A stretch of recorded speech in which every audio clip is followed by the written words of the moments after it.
একজনকে শুধু একটা দিয়ে আল্লাহ ফাঁসায় দিবে, হাদিসে আছে।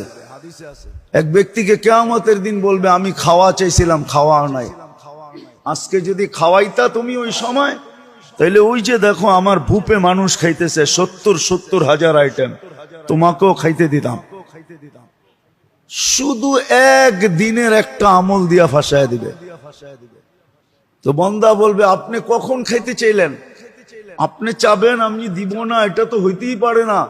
তো আল্লাহ চিত্র তুলা ধরবে, চিত্র যে এই যে দেখো ভিক্ষুক হাত পাততেছে আমার নামে, যে এক লোকমা খাওয়ায় দাও।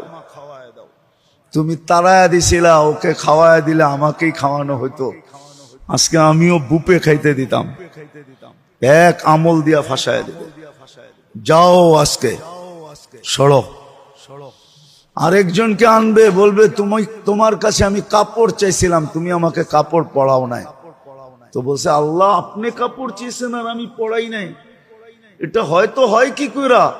আল্লাহ আবার চিত্র আনবে যে ভিক্ষুক বলছিল আল্লাহর নামে একটা কাপড় পরায় দাও, তুমি পড়াও নাই, ধাক্কা দিয়ে বাইর করে দিছো। ওকে পড়াইলে আমি আজকে তোমাকে জান্নাতের এই পোশাক পরায় দিতাম।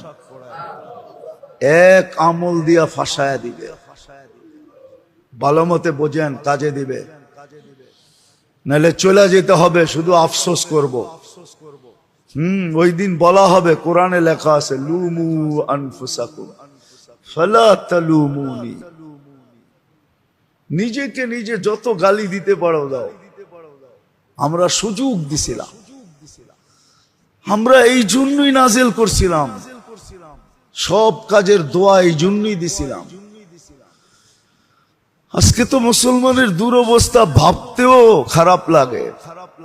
দেখা তো চোখে যায় না, দিল নাই যে দেখা যাবে। আমি ফিলিস্তিনের অবস্থা আজ পর্যন্ত শুধু এক নজর দেখার পরে দ্বিতীয় দেখার মতো দিল আমার ভিতরে নাই। আমি দেখতে পারি না, দেখতেও পারি না। চিত্র শুধু একবার যদি ভুলে পড়ে গেল চোখ, কসম খোদার দ্বিতীয়বার দেখলে মনে হয় যে আমারটাই বাইরে চলে যাবে। মন এরকম হয়ে গেছে, সহ্য হয় না। মুসলমানের দুরবস্থা